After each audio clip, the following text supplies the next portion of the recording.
and welcome to our second WRC4 Vita video, again looking at some other elements. You can see the menus here to the full game, of course, just cycling through those, all the different rallies, and this was my first go as it happened, just seeing what was on there, so looking at the backgrounds, looking at the images of each rally, changes and alterations.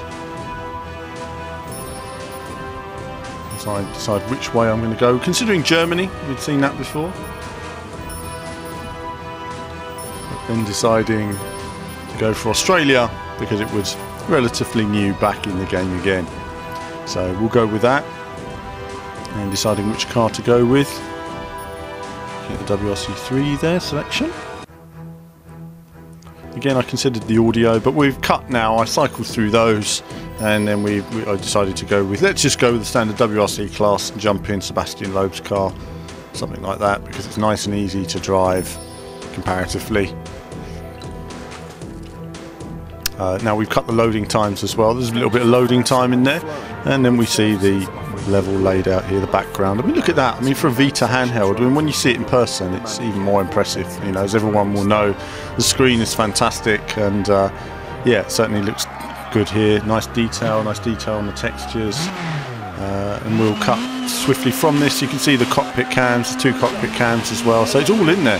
Everything's in the game that's in the console version. It really is just the console version toned down a little bit in terms of effects, but it's all there. It's actually quite challenging as well, it has to be said. This will take some time to master some of these new rally sections. You really need to get used to flying the car in. And then the video cut, unfortunately. There was a cut in the video there, so I started it again, and the camera got knocked, something like that. And then went to Portugal, slightly off. Apologies for the angle here. I was struggling to get the camera over my shoulder to actually film this for you. So it was actually quite uncomfortable for me in the way I was holding the PSP at the time and in the space that we had available.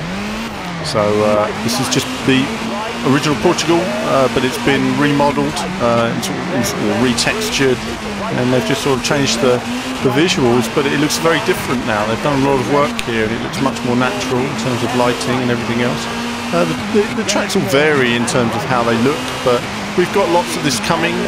This is the last of the Vita coverage that we're going to have for a while until nearer the launch of the game. We'll have some more videos up, and they'll be getting Martin to show you his selection again this year on some of those different stages.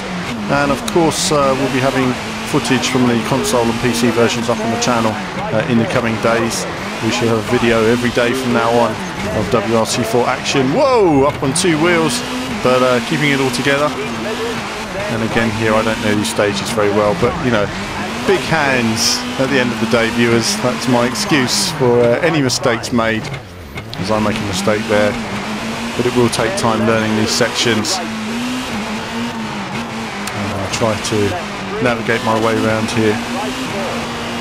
I have to admit they have included the cockpit cam if you choose to use that, though personally I won't, just because it does cut off a lot of the field of view on such a tiny screen. You're looking for a little letterbox to see your way.